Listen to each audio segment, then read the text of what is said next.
Good morning, good afternoon, or good evening from wherever you're watching this webinar from. Thank you so much for joining this webinar. It is brought to you by Women Working for Change and the Africa CEO Forum. I hope you are as excited as I am because today's conversation is a crucial one, and we will be having a conversation around adopting emerging technologies. Experts say that artificial intelligence will soon provide a key competitive edge if adopted in different sectors. Its global market is set to increase by 19% in 2022, and it already rose to about 342 billion US dollars in 2021. Now, the question we are asking today is artificial intelligence a must for companies here in Africa today? And if so, what needs to be done to boost its adoption? I am Naringwa Fiona Mothoni. I am a journalist with CNBC Africa, and I will be your moderator for today. Now, also, you can be part of the conversation. If you have any questions, just feel free to share them in the chat. And you can also share your comments on social media using the hashtag SCF Digital Events. Later on in the conversation, I'd also like to say that we have a great list of panelists who will answer some of your questions. So if you'd like to note that, also do note that we want to make this conversation as impactful as possible. And during the discussion, there will be a survey that will be shared. So kindly do share your insights, and at the end of the session, we will show the results with everyone. Now, also before I forget, I am still very much excited and I am looking forward to attending the annual summit of the Africa CEO Forum. That is the largest international meeting of Africa's private sector. It will be taking place in Abuja on March from the 21st and the 22nd of next year, actually, 2022. I do look forward to seeing all of you there. Now, to just get into the conversation here today, joining me shortly will be a panel of experts who have been working in the artificial intelligence space for quite some time. Now, but before we get into that, I would like to invite Lana Graf. She is the principal industry specialist on artificial intelligence from the International Finance Corporation to set the pace for us. Lana, the floor is yours. Perfect. Thank you so much. So happy to be here. Thank you for having me. So I'm the global lead for artificial intelligence, machine learning, and deep tech at IFC World Bank Group. We are covering multiple technology companies, screening them, see a lot of trends. So I'm happy to share some of the key points that I believe might work for the conversation. Good. We can start with the presentation, I guess.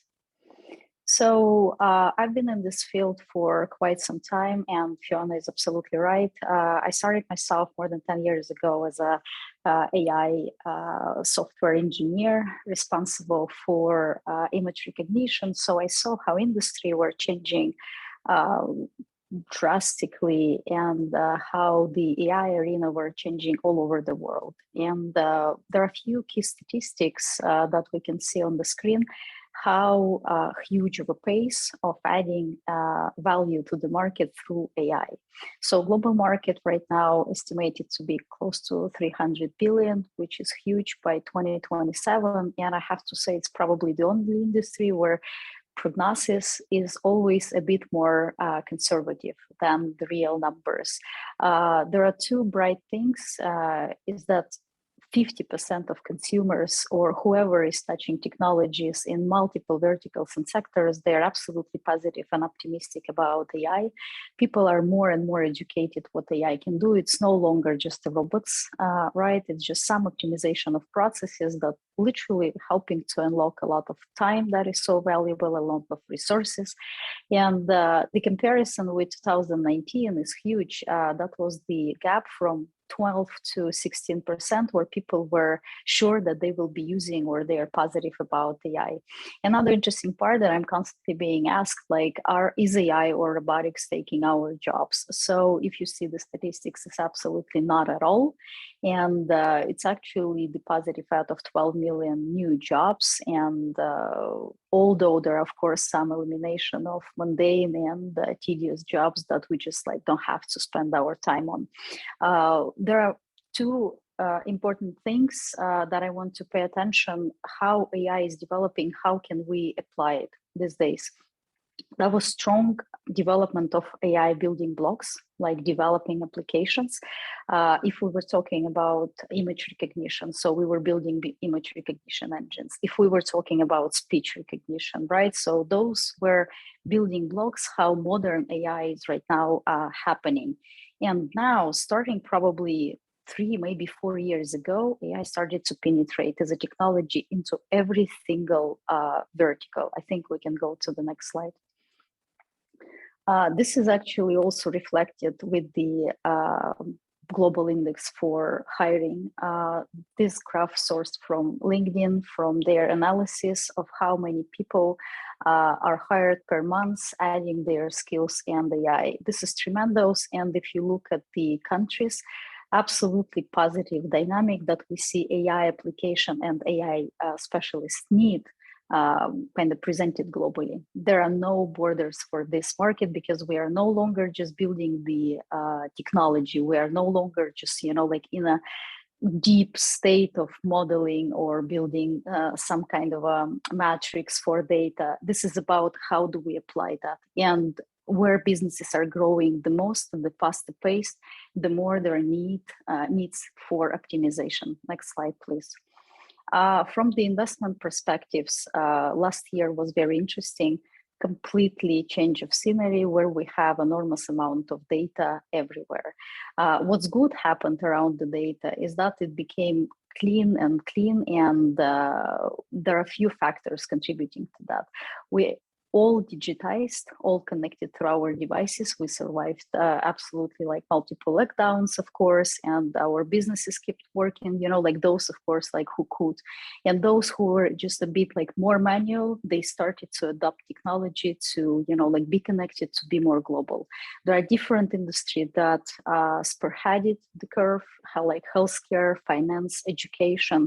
But if to think about it holistically, all over the world, there are positive shift in data storage. And now you have libraries, now you have clean energy practices that you literally can apply modeling almost everywhere. Next slide, please.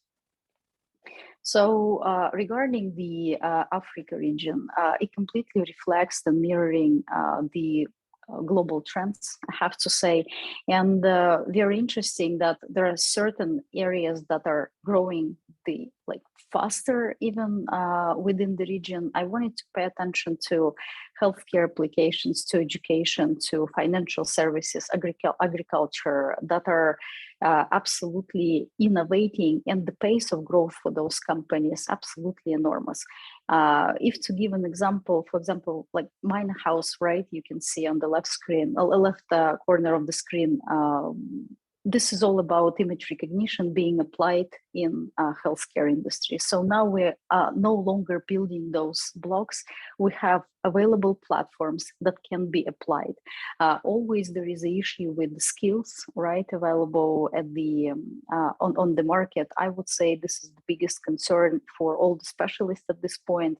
If I'm consulting whoever from emerging markets or frontier markets, two major questions: the best, most suitable architecture due to some policy restrictions, and the second one is about the skill set.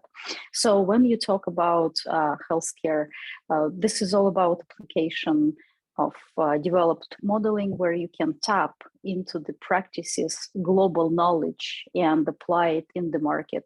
Two constraints usually we have: connectivity and affordability of those solutions. So that's probably where the industry have to push to have more affordable technology, digital platforms. So it would make sense to deploy them in emerging markets.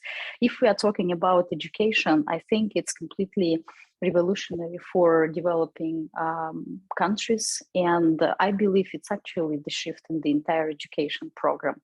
We now started to talk about targeted education. Never ever in my life we were doing like personalized or targeted education, right? I myself were just like trained as first a lawyer, then I switched my career to engineer many years ago, but that was like more generic conception that we were looking for. Now there is such a need in niche specific knowledge. For example, even AI, it might be split into multiple categories. You can be data scientist, data engineer, you can be IT person, you know, navigating and managing the entire structure. And it's all absolutely neat. Due to global access right now for education and being personalized and also monitored what exactly needed within the industry or within the like particular locality. This is just amazing how targeted and AI based, or let's say deep learning even based education, what it can do. Regarding agriculture, that would be probably the last biggest piece that I would say. I think it's enormous. How can we improve the yield? And another part also with the mix of agriculture and fintech, how many more layers of underserved communities or clusters of entrepreneurs we can literally unlock and bring them, credit products that are absolutely suitable of their calendar. So those are major advantages that are only at the race, and I believe we all understanding that there is no way at this point to compete just like doing business in the original way. I think that's just like the way how it is going. The next slide, please.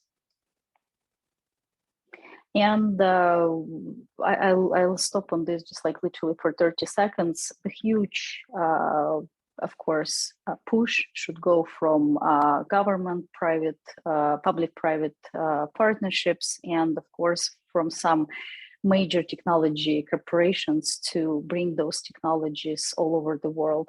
I would say where we're facing some problems, that's usually about navigation of data ethics and privacy. So what do we do about data storage if you not particularly have those data storage facilities or campuses in a particular country? So how do we work around that? Very good question. Another option is affordable education, since it might be targeted, but it still should have that access, that bridge towards education. So who would be responsible for that much? And I'm really pleased to see all the Google or Microsoft initiative all over the globe, just to be able to bring those digital skills to multiple communities. And the last piece I probably would say, AI right now, like very popularized world. And the biggest thing, it is about optimization, right? So we are not talking about some fancy modeling. It's all available. We can have different type of models and apply it to different businesses. It's just what would make sense to the business. And since I've been in this industry for this long, to me, this is more a statistical exercise, right? It's mostly mathematics. What would make sense, what the business owners, executives would want to do with the business, and then only to layer up that with the technology, what exactly might make sense. To do AI just for the sake of AI, it might not really necessarily make sense. That's why the pace for different verticals might be completely different. It's all from my side. Thank you so much. Thank you so much, Lana. Those were very insightful insights that you've just shared with us. Looking from the statistics, there is demand. You've just told us that 50% of consumers are now optimistic about AI. So now the question is, how do we drive up the penetration from the business perspective, as well as how can governments also fast forward and put in place the right policy frameworks? Now, I'll just going to introduce the panelists who are going to continue with this conversation. And before I do that, I just want to tell you, everyone who's following this conversation, that the survey is now live. Just do take a look at it and do share your insights. And at the end of the session, we will show you the results of this survey. Now, to carry on this conversation, just allow me to introduce our panelists for today. We have Stefan Eloige, the Executive Director, Digital Africa. It's great having you on the call. And also joining us is Fatim Sise. She is the founder of Do Cote d'Ivoire and the managing director of IHS Towers in Cote d'Ivoire. And also we're going to bring in Leonida Mutuku. She is the chief executive of IntelliPro. Finally, last but not least, we have Uche Ogboy. She is the Chief Executive Officer of Lorry Systems Corporation. And then also, that's not all. We'll also be bringing in a guest who will be joining the conversation. But later on, Gabriela Ramos, the Assistant Director General for the Social and Human Sciences at UNESCO, will join us to also highlight a crucial information around adoption of artificial intelligence here in Africa. Now, without much further ado, let me just bring in the panelists. I'll start with Stefan. Stefan, you've worked with entrepreneurs here on the African continent on the development of different technological innovations. Just what do you make of the presentation by Lana, as well as where do we stand today? Just give us a whole sector overview. Hi, thanks Fiona for the question, and thank you everybody. I'm very happy to be part of this panel about an exciting and very important topic for the emergence of technology and African technologies.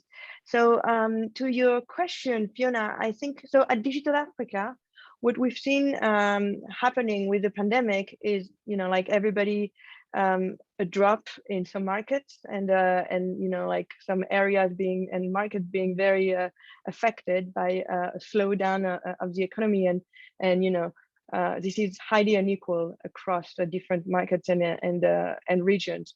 But what we also saw is like an acceleration of the digitization, and of course, in a moment of lockdown and being all depending on technology, AI became obviously a must.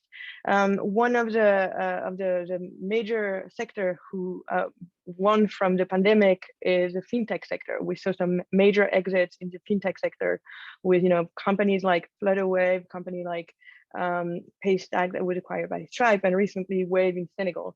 In the Fintech sector, however, you can also look at the fact that the money movers, and the cashless solution were doing extremely well and going through an amazing growth, but lenders would have problems for now. So this is also an area where AI, and meaning like data-powered recommendation systems, credit scoring, would be very extremely accelerating. Then when you look at fintech, now that when became so big, what we want to look at is financial inclusion and how it benefits all other sectors. So obviously, as Lana just presented, we saw some amazing opportunities in all retail and e-commerce sectors and opportunities for AI. So obviously, indirectly, also reaching goods and food but also other sectors such as energy or health, education, and last but not least, entertainment. I think the the availability of content in the content industry also was a major increase for AI. So for us at Digital Africa, it's very important to look at both supply chain AI applications. So let's say how do B2B application of artificial intelligence can provide support to the growth of other sectors such as agriculture, health, and education. Thank you so much, Stefan. I think, Fatim, I'll come to you next. Your companies actually specialize in distribution of artificial intelligence best application to the market. Do you see demand do you see demand for your products? One, is the market available? And also just do talk about Lana's presentation, because she said that there is about 50% of consumers who are optimistic about artificial intelligence. Do you see this? To share my experience on your last question about optimism around artificial intelligence. Here in Côte d'Ivoire, we are faced with a market who still doesn't have a good knowledge and understanding of what artificial intelligence is. So we first have to communicate a lot and sensitize people on what it is. And also then, the first presentation clearly stated, there is still a lot of resistance around artificial intelligence, as it's something that we sometimes see as being a threat to our continent. So that's why we first have to make that approach to first sensitize the leaders and making them understand that artificial intelligence is more an opportunity than a threat to the business.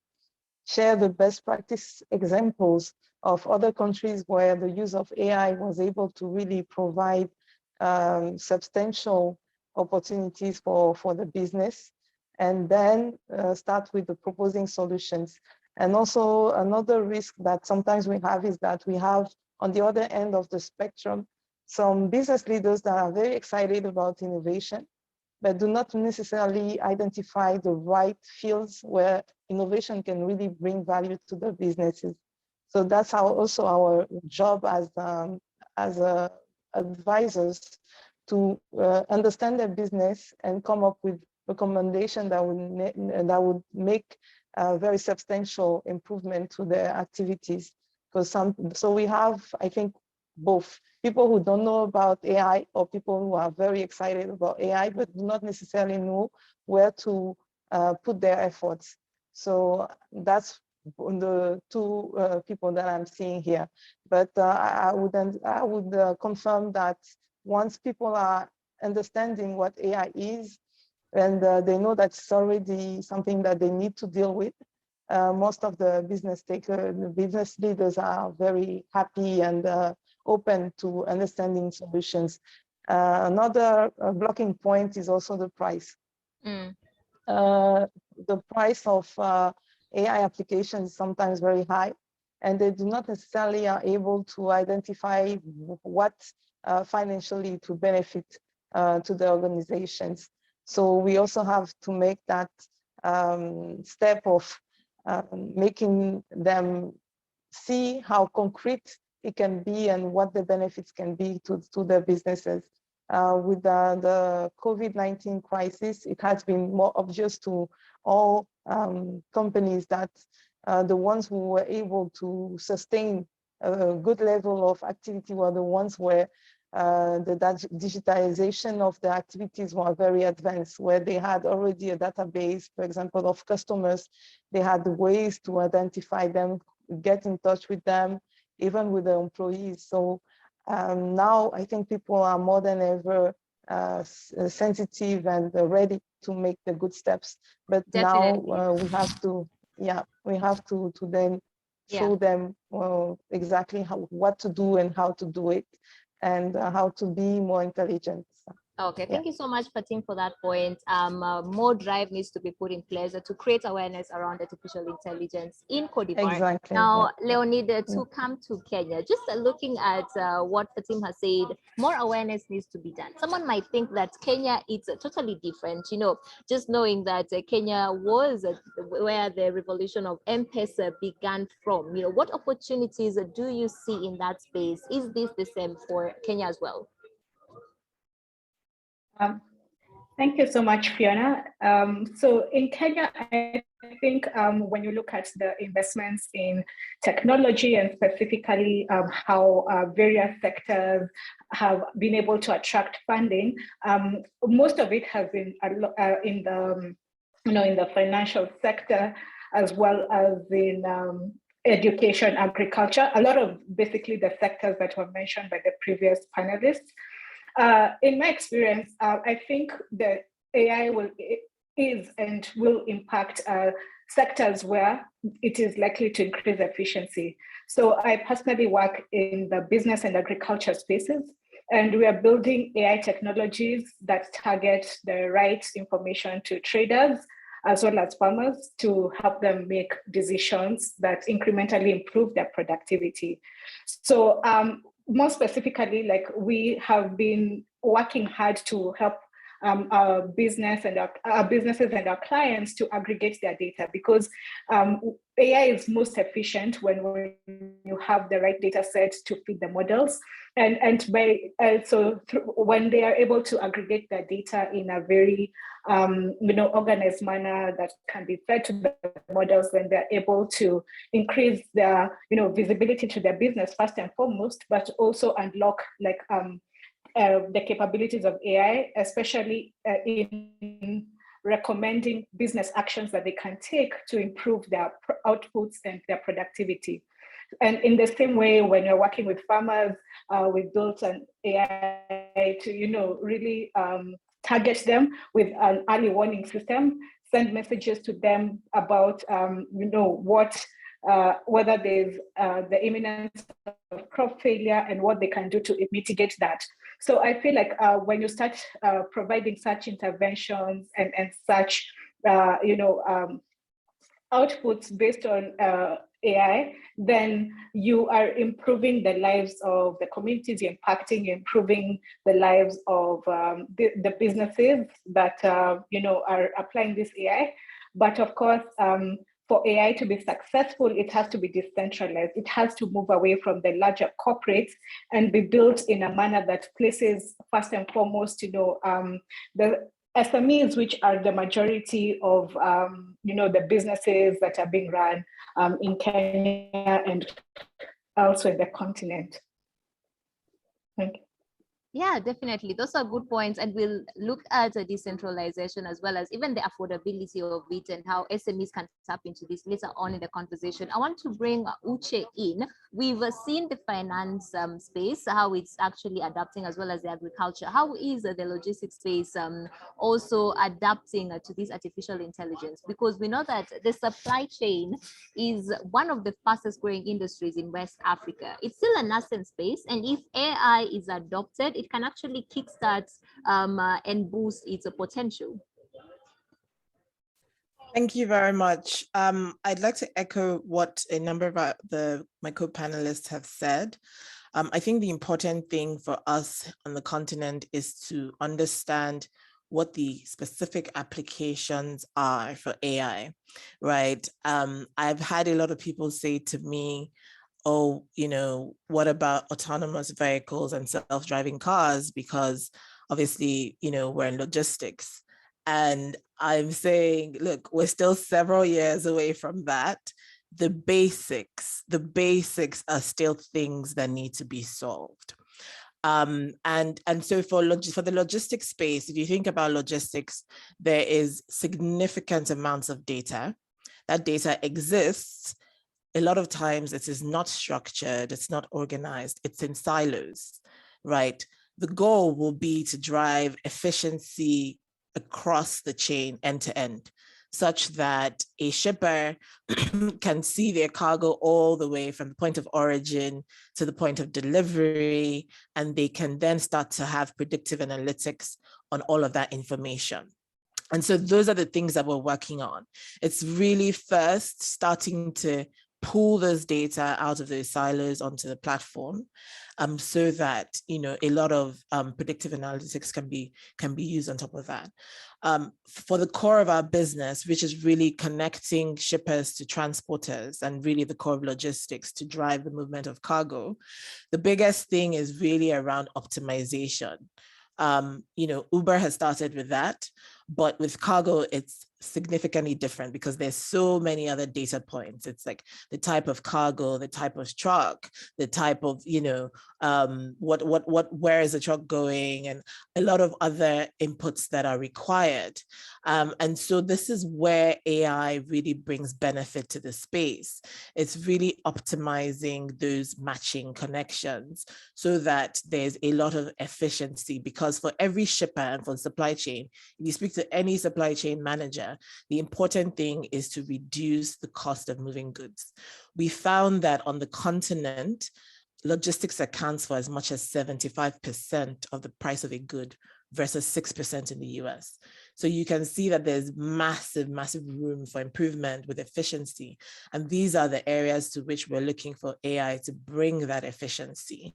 And the ways to do this is really by driving those efficiencies through the chain, and helping the transporters that own the assets, or the people that own the vessels and the planes, to optimize their assets and utilize them as many times as possible so that they can reduce the price, and therefore Africa as a continent can be competitive in trade. Yeah, Stefan, I'll just bring you back into this conversation because we're here talking about how to drive up adoption of artificial intelligence without even tackling the key elements. What are actually the hindrances? What should we first tackle, even before we start saying how do we drive up adoption? Yes, that I mean, all the panelists, I think, converge to that point. You know, like we do need the basics to be, you know, secured. And what are the basics? I mean, we mentioned, of course, the infrastructure, meaning like how do we access to data, meaning how do we store it, how do we make it available. And this is a huge, also a huge market for business and B2B application for AI, you know, like optimizing data storage and having access to platforms and cloud management systems. So that for sure is one area. The second is obviously the literacies, and like how do we ensure that there is a workforce in Africa that can actually, as Lana was showing, you know, switching from DevOps sort of jobs and people being able to work at an IT infrastructure to a more like added value sort of engineering for AI through deep learning and machine learning and engineering. And I think this is also an area where Africa has a lot of power because you know, we mentioned and we heard that the AI is supposed to globally create so many jobs, like 97 million, if I recall correctly. We also know that by you know, by a few, I would say one decade or two, like I think at 2040, 35% of the workforce in the world will be in Africa. So definitely the people who will be operating, building, developing AI applications are on the continent. And I don't want to, I mean, it's a subject that I'm really passionate about, so I can talk about it for a long time. I want to stick to your question. So coming back to, you know, like what are the basics that needs to be sort of like underlined and supported. I really think, you know, like access to data and being able to build and share data sets so that both entrepreneurs, but also corporate and company and African company who need to go through their digital transformation and be able to, you know, transform their own like management, supply chain management, their own production units, will be able to get the, or, you know, like to collaborate with the innovative applications that are available and being designed. And that requires a better cooperation between corporate and startups, corporate and young innovators, but it also requires some technical specification and some technical tools, such as, you know, data warehouse that can be, you know, accessible through API. It means that we can, or also more open data sets, you know, things that is something that actually was extremely important in Europe.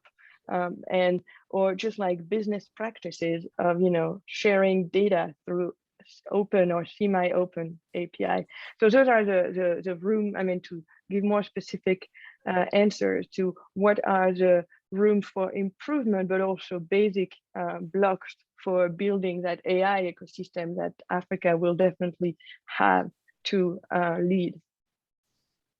Yeah, thank you, Stefan. Definitely a lot of work still needs to be done. Conversations still need to be had between the public sector as well as the private sector, and also getting in the right investments. Now, I'm just going to bring in our guests for today. I also want to remind you that you can also share your insights. You can share your comments or questions. Just send them in through the chat box. And you can also write to us on Twitter. You can use the hashtag ACF Digital Events. On the 24th of November this year, UNESCO adopted a comprehensive global standard setting instrument to provide artificial intelligence with a strong ethical basis. To highlight this for us, allow me to bring in Gabriela Ramos. She is the Assistant Director General for the Social and Human Sciences at UNESCO. Gabriela, it's great having you join the conversation today. Just do share your insights on the conversation we are having, and also bring us to speed and highlight for us the key findings in the instrument that was launched. Well, thanks for having me to this women-only panel, Fiona, which is great for a change. And I have to say that I have been listening to the very interesting presentations and wanting to hook with what we have done at UNESCO. As you said, 193 countries agreeing on a recommendation for the ethical use of artificial intelligence. So what I would like to say is that, as you all have said, artificial intelligence is pervasive, is really all over the place. There are many ways in which you can integrate it, not only to the business sector, but also in your private life. The government are using more and more artificial intelligence to take decisions on issues like health, education, welfare systems. And therefore, the call that UNESCO is doing is that the use of artificial intelligence should be ethical. And what do we mean by that? It should be aligned with the human rights and human dignity. It should be transparent, accountable, explainable. And then we also go for very concrete policy chapters to apply this ethical ground that has to do with education, with communication, with labor, with well-being, environment, because AI consumes a lot of energy and also raw materials to really succeed. And also the question of gender, because there is really lack of representation of women in the development of these technologies. So what I would like to add here is that we know that these technologies, when they are biased in low quality data, or when they are built on biased training of the data and delivering biased algorithms that will then deliver discriminatory or unfair outcomes in many ways, they're really creating a backlash to the technologies, and we really need to have something that is healthy, that is trustworthy, and that people rely on it. So the infrastructures that my colleagues have been mentioning in terms of the logistic or physical infrastructure or human capital, you really need to add the regulatory framework that establishes that these technologies should be used to enhance human rights and human dignity, and not the other way around. I know this is a business sector, but business should also be super ethical. And we're in the context of COVID, in which the impact has been so unequal and so unfair that we cannot allow that only the strongest, the ones that are fit, are really taking advantage and developing the technologies. It needs to be working for all. Yeah, Gabriela, I'm just going through the instrument and looking at the numbers. Only about 22% of all artificial intelligence professionals are women. And it is also said that in the instrument, it is highlighted that artificial intelligence also contributes to widening the existing gender gaps. How can we reverse this and set a new trend? Well, it's pretty straightforward. What is very interesting, Fiona, is that we talk about artificial intelligence as if it was something that comes from the outside. We build artificial intelligence, we humans. And if our world is unequal, and if there is no gender equality, and there is lack of representation of women in politics, in the economy in general, I feel that the technologies we develop will just translate all these biases and discrimination to the digital world. And therefore, what I see is that, yes, only 22% of AI developers are women. If you get into reviewing how much, when you do the downloads to develop software from the R dataset, 85% are male-only teams, and actually are male not from Africa or developing countries or Latin America, Mexican. They're really from the north. 5 countries producing the bulk of artificial intelligence, and 200 firms producing 77% of the patents. So it's biased. And then we cannot be surprised if Amazon develop a recruitment tool, and then this recruitment tool discriminates against women. We cannot be surprised when we hear that the facial recognition technologies have more difficulties to recognize women faces or Black women faces. So the fact is that these are the checkpoints where we really need to be super careful. And what we're doing is that this is the role of the governments, to have a very effective regulatory system, laws, remedial action, to ensure that the data that is generated belongs to the data subjects, that you can decide what you want to do with that data, and actually to have diverse teams. How do we fix it? The way we fix it in the analog world. You make mandatory for the teams to have women, as we do with the corporate boards. You have affirmative action decisions in terms of the universities.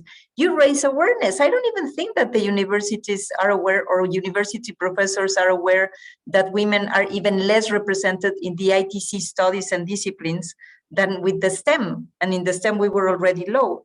Therefore, how do we really move these institutional settings, the human settings, the families to really push for women to be more ambitious and go for these disciplines? It's really the whole of the government and the whole of the society work. Fight the stereotypes. My sector, the social and human science sector of UNESCO, is having a very big work on fighting stereotypes, gender stereotypes, and we have a program that we call Changing Mentalities, like that, with a pause, Changing Mentalities, because the reality is that it starts with the family and then goes up, and the kind of segmentation that we have with what women are supposed to do and what boys are supposed to do starts very early in life. So it's a whole of the system, but the recommendation is very clear. You need affirmative action. You need financial support for women businesses, and you need to make sure that we do not translate these biases, gender biases, into the systems that we are developing. Yeah, you've touched on a very, very important and crucial things. One, changing the bias around just looking at the gender gap present here today, changing mentalities, very creative. And that is one of the policy reforms that you have recommended, because we know that there are still more legislative vacuums around the industry, which needs to be filled fast. What other areas should policymakers be looking at? Well, the areas is the ethical stewardship of the whole life cycle of AI, meaning the research, the development, the deployment, and also the outcomes. What we say that is even if you, first of all, having representative and high quality data, if you're a financial institution, and I know that some of my colleagues here have mentioned that, and this is repeated all over the place, we know it, financial institutions have certain individuals in their data sets. Criminal records have certain individuals in the data sets. So if you don't do some kind of correction for socioeconomic level of the individuals that are represented there, you would always finish with overweighting Black people in the criminal records and overweighting white people in the financial access of institutions. So this is what we have in the making. So we really need to be super careful in terms of how you curate the data, and then how you make the controls in terms of developing the algorithms, and then to have human oversight. This is super important, because now we are listening to many people saying, oh, but it's a black box, machine learning, you're training the computers to speak to each other, and then they learn to learn, and then you don't know what they learn. No, I'm sorry, but whenever there is an outcome that you know that is going to be unfair, well, just stop it. But even if you don't know, you need to be the one that is controlling it. We have a lot of checkpoints in this AI cycle to make sure that these things don't happen. But the most important point is to have a real accountability and the rule of law. Because if you are harmed in any way from these technologies, I feel that it needs to be redressed, it needs to be investigated, and this is something that we are doing. We are forbidding some practices, for example, like mass surveillance. We are forbidding some practices like social scoring. We are saying artificial intelligence systems should not have legal personality.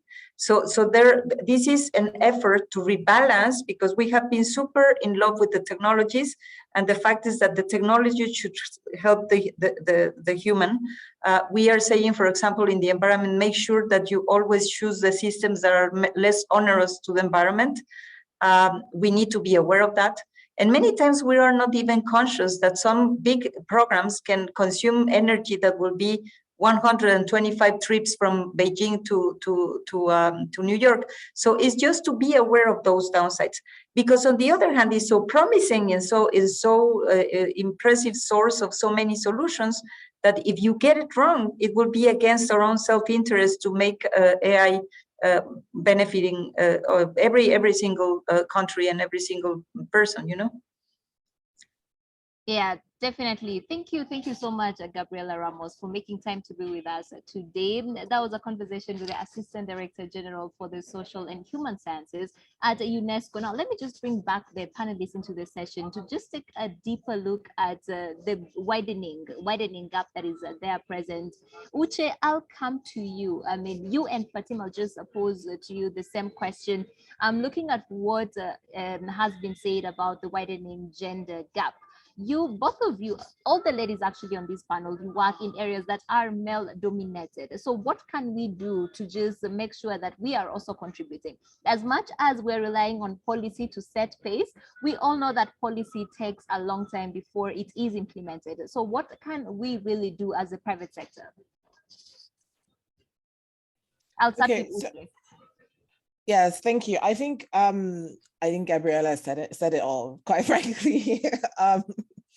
I think the first thing is really everybody has to take a deliberate step to make the conscious decision to create that balance internally at every level of the organization. But having said that, I will highlight that, again, it does start from, childhood. And we're starting to see a lot of progress. There's been, over the last few years, there's been a lot around STEM and driving women in STEM and things like that. And, I have practical examples. We were recently trying to fill our CTO position, and we interviewed. I was very, very, very deliberate about, wanting to have women in these positions. And we interviewed about 200 people before we actually spoke to the first woman. And, what we found is that the good thing is that there are now a lot of women, but they're only now at the earlier stages, like they're just starting. And that's because of the work that has been done over the last few years. So I guess the benefit from that is over the next few years, they'll start to get more senior and have more experience. But I think the point that I'm making is that it really does start from the very early years, where there needs to be a deliberate effort to, introduce women to STEM. And this can be both private, but this is more public sector. And then more on the private sector side is really around mentoring. I think, there's a lot for women, both on the continent and outside of the continent, can do to mentor women and encourage them, educate them about the opportunities, and, just really focus on helping them grow in that sort of career path. And again, as you said, some of these things are not immediate. We have to really think mid and long term. This is a problem that has been going for several years, and we can't fix it in one day or overnight, and like I said, there's been progress. I think over the next few years, we'll start to see a lot more. I'm really excited to see that. Yeah, thank you so much, Uche. Fatim, to come to you to also add on to the question. Africa is currently experiencing a demographic boom that is largely young and urban, with a median age of about 19.5, and lack of relevant technical skills, particularly for young people, has been mentioned as one of the biggest challenges. Even in the presentation by Lana earlier on, she touched on it. It is a growing threat. So how do we actually just position ourselves to make sure that we are upskilling the young people? Yes, it's a topic that is becoming more and more serious over the years. As a business leader, I can see people coming with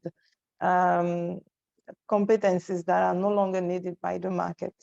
And I think it needs to go back to the education system, where we need to understand what world our people are going to be working in. And they will compete against other people, other competence that have been trained in to be more relevant to the market. So we do a lot of, as a private sector, we do a lot of initiatives to sensitize schools. We do partnership between schools and companies and technological companies, like one here in Yamoussoukro, where I was asked to come and advise the school on what competencies would be needed in the years to come. So I think we need to see more and more, I would say joint ventures, but more and more interaction between the private sector, especially the one in the innovation field, and the schools and business leaders. We have had a very positive experience doing that. We have now students coming from schools here in Côte d'Ivoire that are competing and even beating people that have been trained abroad. We have a lot of people that have been hired from here to go and work for the GAFAM, the big companies abroad. And that brings another challenge, is what happens to our students once we train them. We see that in other fields, is when we have the good competence, how do we get them to stay in the continent and to be willing to put their competence at the service of Africa? So it's also something that we need to look at. So it's not about training only, because we would be training for other countries, but we need to find about the whole ecosystem, or how do we keep them? What are the needs? How do we get ready? How do we make sure that the competencies that we are building here will benefit African companies, and that will be hired towards building software applications that will benefit the continent? So that's another question that also I think the private and public sectors needs to really look at and build. Yeah, thanks for Fatim for that question. I'll just throw it at Stefan, because earlier on you touched on having affordable education, to look at the point that Fatim has brought up about upskilling the young people. But now we are also seeing even just the question that Fatim has asked. So who is going to spearhead this conversation? We know that policymakers, they're a bit skeptical about new emerging technologies. And we all know that policy recommendations usually take a long time before they're put in place. And also the private sector, there's just so much that they can do without the right policy. So who will spearhead these conversations? Sorry, I missed your question. Who will what? Who will spearhead this conversation on artificial intelligence? Who will take it up as a responsibility? The private sector, they have the financing, but there are no right policies. The public sector, they're still a bit skeptical about the emerging technologies. So what is the way forward? Yes, it's I mean, clearly for me, it has to be a Pan-African conversation, A. B, it has to be a private sector led conversation, because yes, I mean, public, regulation and incentive will come definitely from, public sector and government. And we've seen that, for example, in Tunisia with the Startup Act, and other countries that have put together a Startup Act that would allow a better environment for, I mean, technology in general, and therefore also AI. But for me, really, what matters now, considering the huge need and the huge, both need and talent pool that is available on the continent, we need the private sector to invest in its own digital transformation, meaning including collaboration with startups, collaboration with research and development units and science, meaning, it has to be a moving and a dynamic environment impulsed by economic growth and jobs and job creation. So for me, this is like the major step as a starting point. However, like, of course, you can also see some, and it's really relevant to look at the public bodies and organization trying to, create a conducive environment for that. Like Rwanda, for example, has is putting together a policy lab, and like how can government sort of plays a sandbox role, like allowing companies, startups, researchers to collaborate, and and also Kenya has done that a lot. I mean, I'm looking at Leonida here, but it's obviously an area where, yes, if you have let's say a strong will for impulsing it, then yes, it will probably add a bit of it will show the opportunity. But if you want the opportunity into turning into a real industry and fourth industrial revolution leading to economic growth and job creation, we need the private sector. We need African champions to collaborate with companies such as Lori or other companies for really like making the proof and a global, a Pan-African, showing that there's a Pan-African market for AI application developed by young African startups, or not so young African startups. Yeah, thank you so much, Stefan. And now, just Leonid, I'll just pose this back to you. We've seen what Stefan has said for economic growth to happen, for even even looking at the different sectors to grow. Data is crucial, and we all know the challenges around data here in Africa. So how can we make open data a reality? And also part two of the question, data is also expensive. You touched on the importance of SMEs adopting artificial intelligence. So how can SMEs also come into this space? Thanks, Fiona. So I probably want to draw from something I'm observing happening in Kenya behind the scenes that I think is a good approach moving forward. So the NYU, one of the NYU departments came up with this concept of data collaboratives. And this is the idea that given that we are trying to achieve a shared goal with a specific set of data, why don't companies that are invested in these sectors, invested in the growth of the various sectors, come together, find a common ground for building data infrastructure, and then push data towards that infrastructure to benefit the ecosystem. So this is what you're calling open data.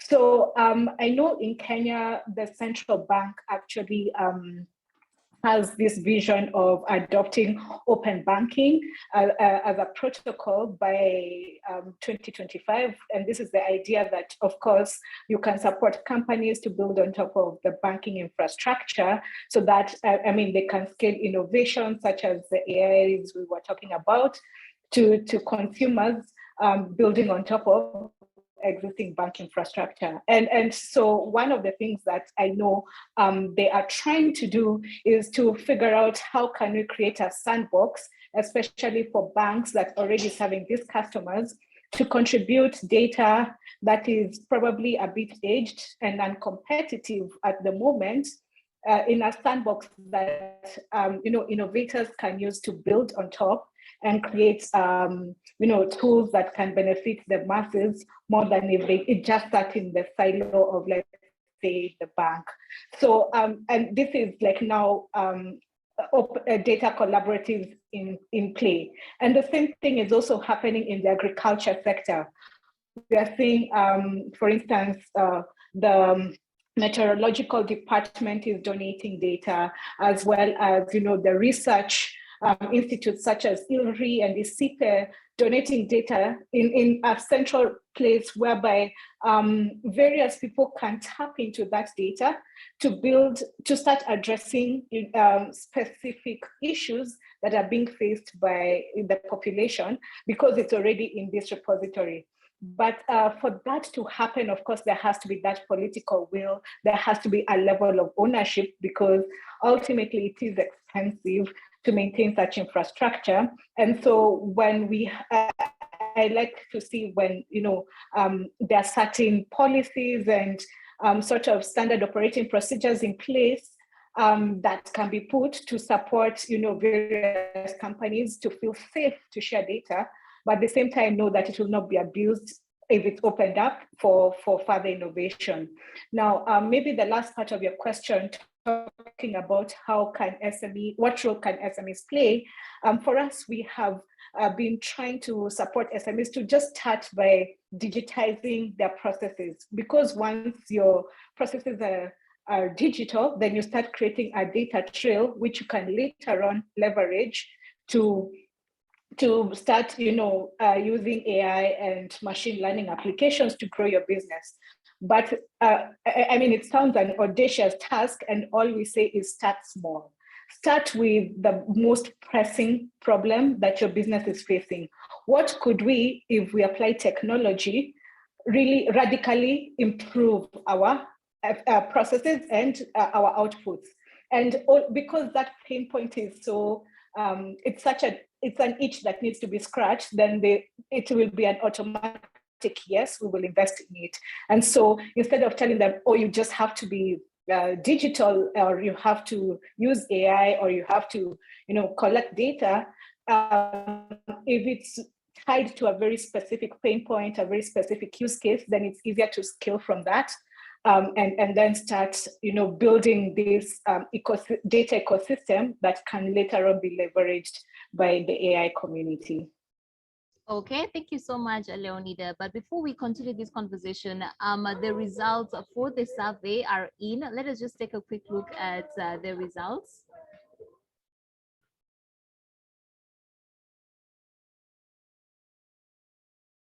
The polls in the survey were looking at what industries or sectors will be most impacted by artificial intelligence here in Africa. Well, as the results come in, I just want to bring Uche into this conversation.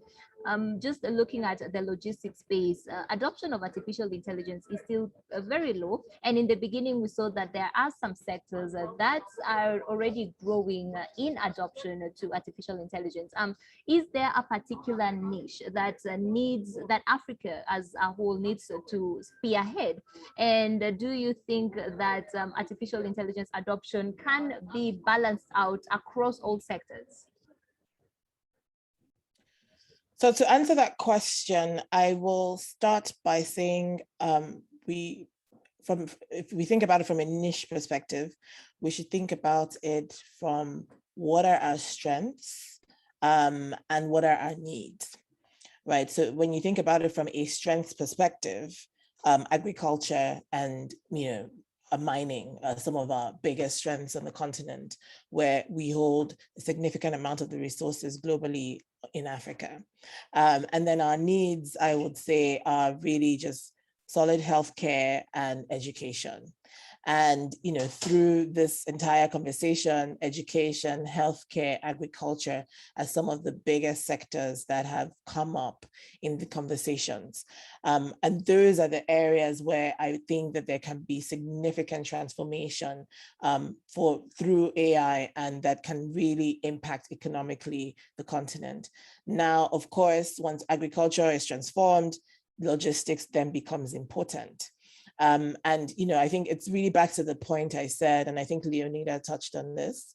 We're starting to see conversations around open access to data, and that's really starting from the financial services space. We want to start to see that in other spaces, and quite frankly, maybe it's driven by COVID, or maybe it's driven by the AFCFTA, we have started to see the government get very interested in digitization in logistics.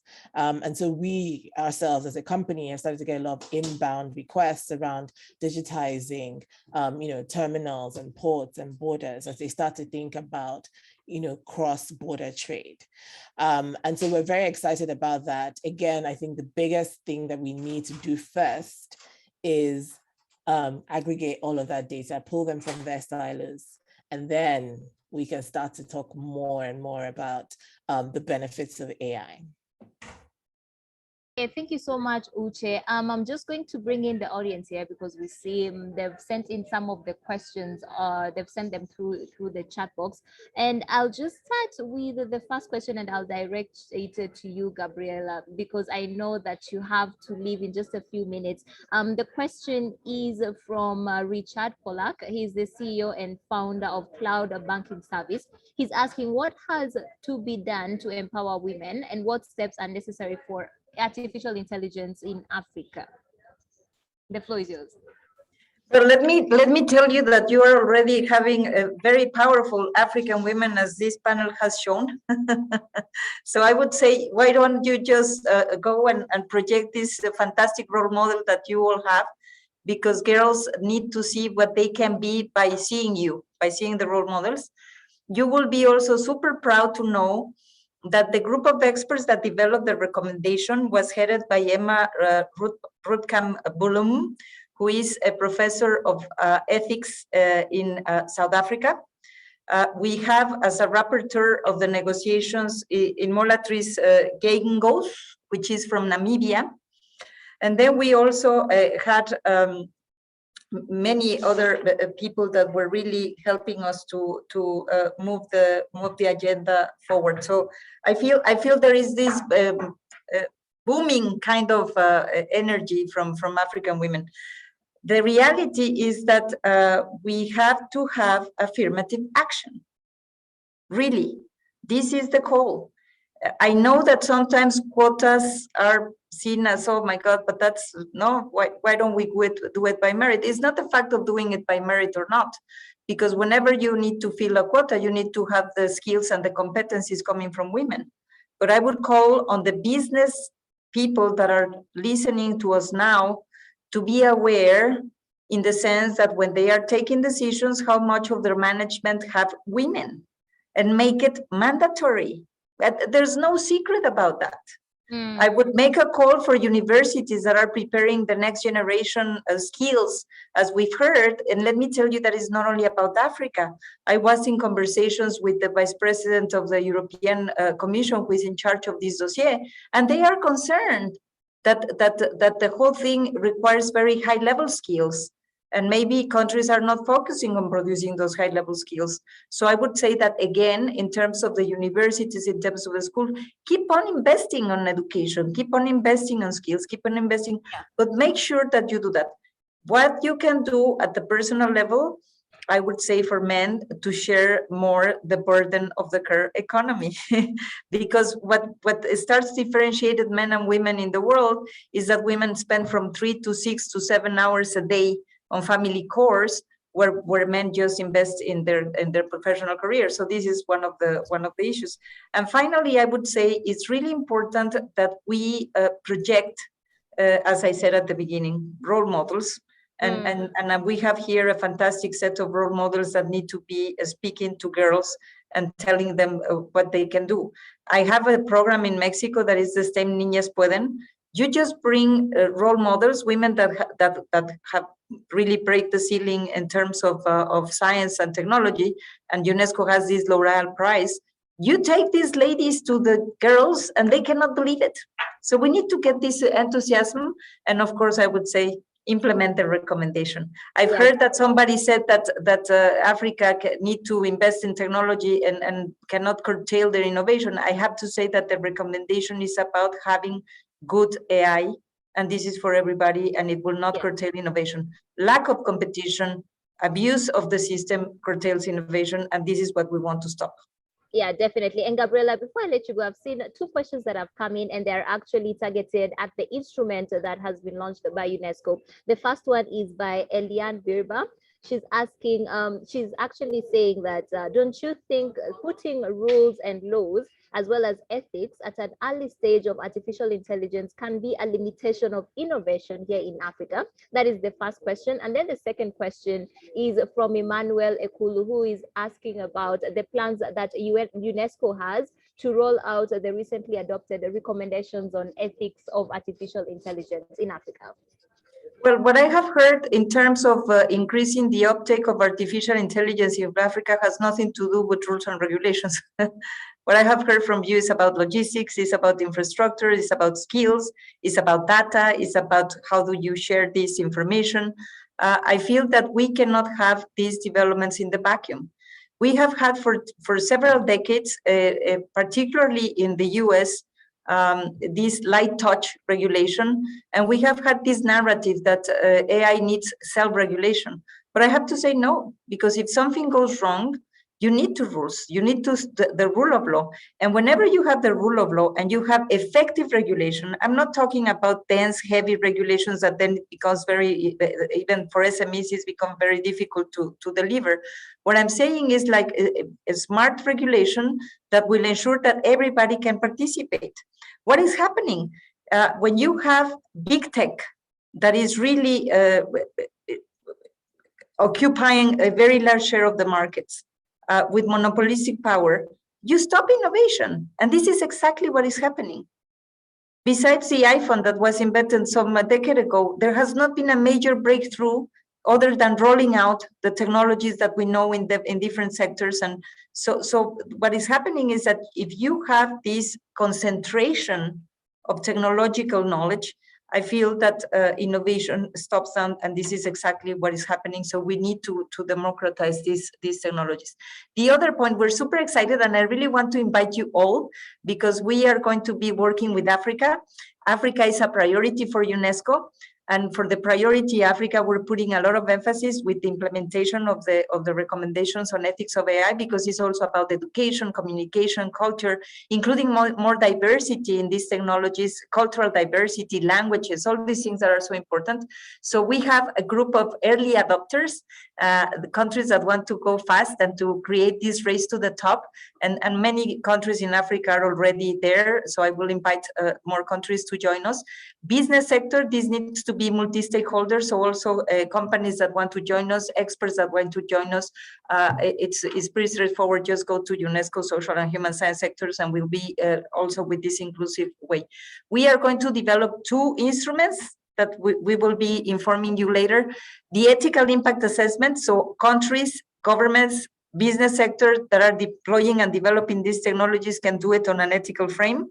And a readiness assessment, where I will be learning from all what I learned today or here today, and what are the bottlenecks and what are the investments that need to be done for countries to succeed in this sphere.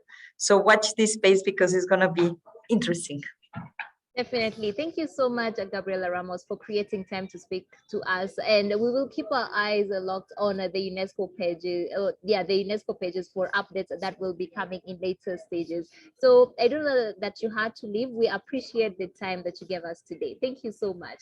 That was the Assistant Director General for the Social and Human Sciences at UNESCO. I'm just going to continue with the Q&A from the audience. They have not specified who the questions are for, but I'll just throw them around. We still have Lana with us.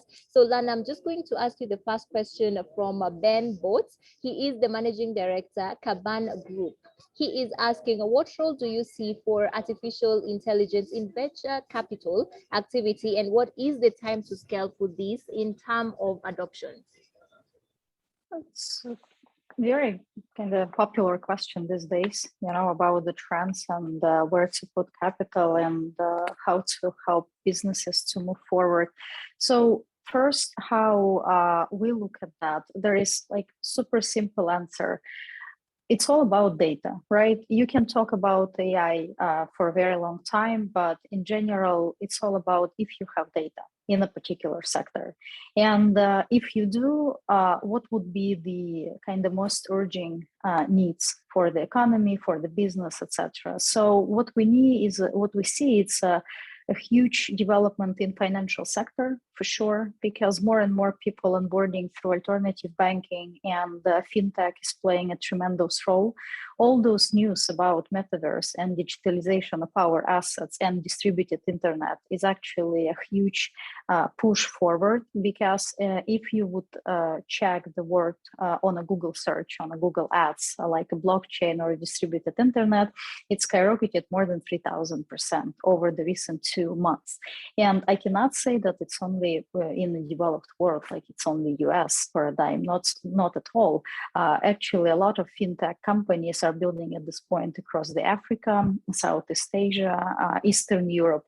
And the reason for that is there are a lot of skills at this point, a lot of talents who are not sitting within particular company and building those technologies, right? Like in the logistics, what we see, right? There are huge need, let's say, in reverse logistics analytic for sure. But if you don't have those skills within the company, you go to some available open source resources, or you go to consulting companies that are right now at the race. So we do see a lot of companies who do like direct consulting to the companies on AI, on some optimizations, etc. So we do see a lot of them asking for venture capital money, but our interest is usually those sectors where you can see a lot of data available, like fintech, finance, right? It's education for sure, and it's healthcare. Agriculture is definitely picking up. I like the examples that was given through the panel conversation on weather intelligence. It's huge. And if you can predict the weather, it's not only impacting agriculture. If you can say that this particular day would be, let's say, 7 Celsius, 15 Celsius hotter, you can adjust your building operations. So that would all contribute to the sustainability that we are looking. And then why I mentioned sustainability part, anything that has words ESG or sustainability these days is definitely, kind of looking deeply, and with that thing where you still need AI, but you have lack of data centers, and it's actually very controversial. Can you spend all the energy on data centers instead of powering, like some communities? This is still absolutely open question, but kind of to simplify, we usually look where there is more clean, actionable data concentrated, and where there is more needs. And obviously, of course, like what would be the most action players, how they push that. That's pretty much it. Thank you so much, Lana. We do have more Q&As coming in, but we are out of time. We'll just go around and I'll get closing remarks from each and every person. I know there's a lot that we'll definitely continue these conversations. But Tim, I'll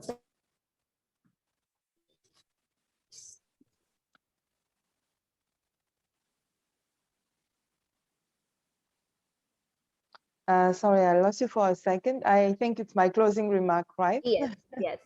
Okay, so thank you for having me. It was a very interesting conversation. I think a lot of key points were raised about infrastructure, about having an ecosystem that will promote the use of artificial intelligence and have the most impact on our day-to-day lives here in Africa.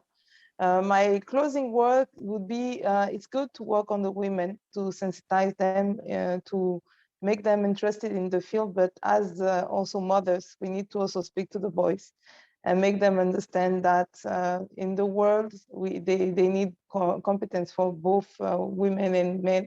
So sometimes we speak to the ladies and forget to get the little boys to understand that for the society that we want to build, they also have a big role to play in, including women in the decision making.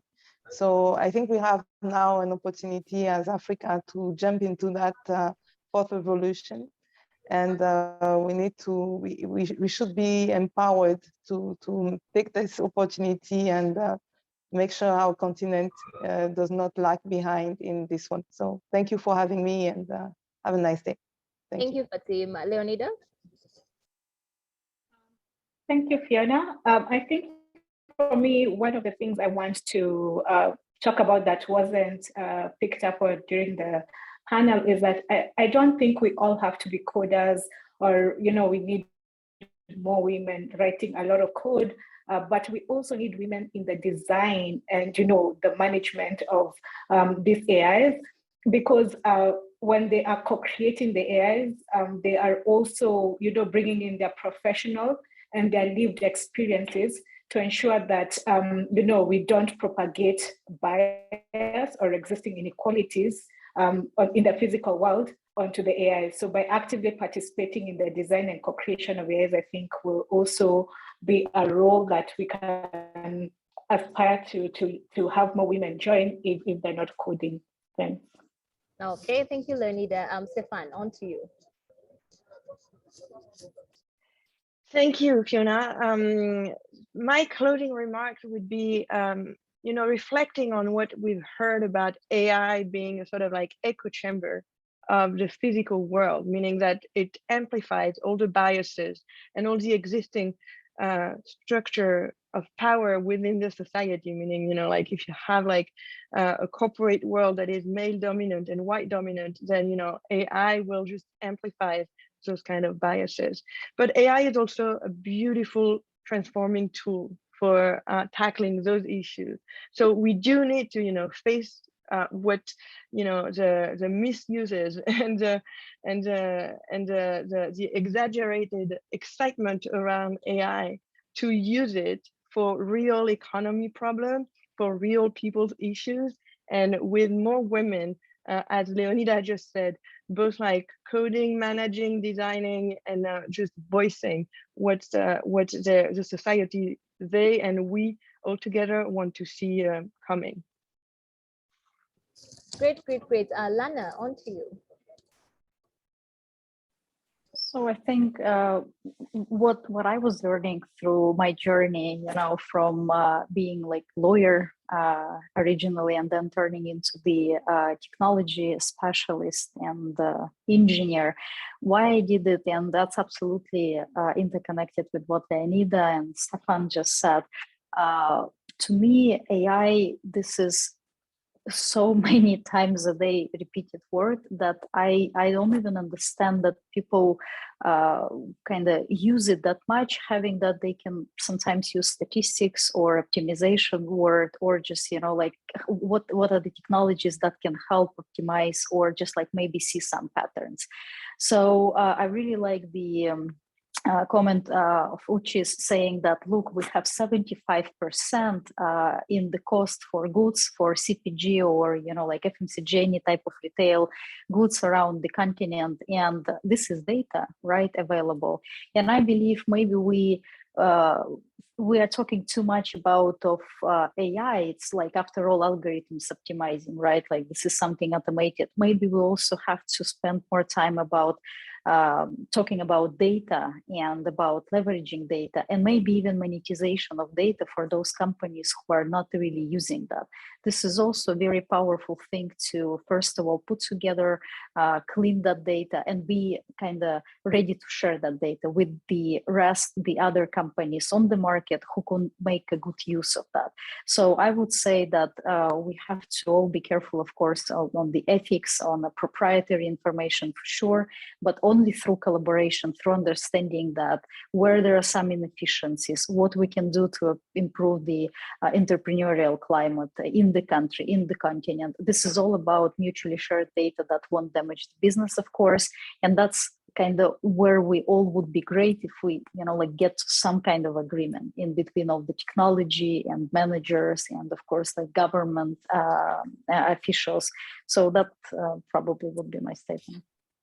Thank you so much. And thank you to everyone who followed this conversation. Thank you to our panelists. It was definitely a very engaging conversation. And we've seen that a lot of work still needs to be done from all sides, from the public sector as well as from the private sector. More investments are needed to be driven into the artificial intelligence sector here in the continent, as well as AI is crucial for economic development here in Africa, and we need to boost it. Now, that brings us to the end of this webinar. Thank you so much to everyone who followed this conversation. And remember, it does not end here. You can send in your comments on social media. You can use the hashtag SCF Digital Events. Now, I'd like to thank our panelists. We were with Stefan and Louise. She is the Executive Director at Digital Africa. Fatim Cisse, she is the founder of Do Côte d'Ivoire and Managing Director of IHS Towers in Côte d'Ivoire. We also had Leonida Mutuku, the Chief Executive at IntelliPro. And finally, on the panel, we had Uche Ogboy, Chief Executive Officer of Lorry Systems. We also had Lana Graf, the Principal Industry Specialist on AI from the International Finance Corporation, to share more insights. Thank you so much. You were with me, Narengwa Fiona Motoni. It's until next time. And also don't remember that next year, the annual summit of the Africa CEO Forum, the largest international meeting of the African private sector, will take place in Abidjan on the 21st and the 22nd of March 2022. I look forward to seeing you all there. Thank you so much for tuning in.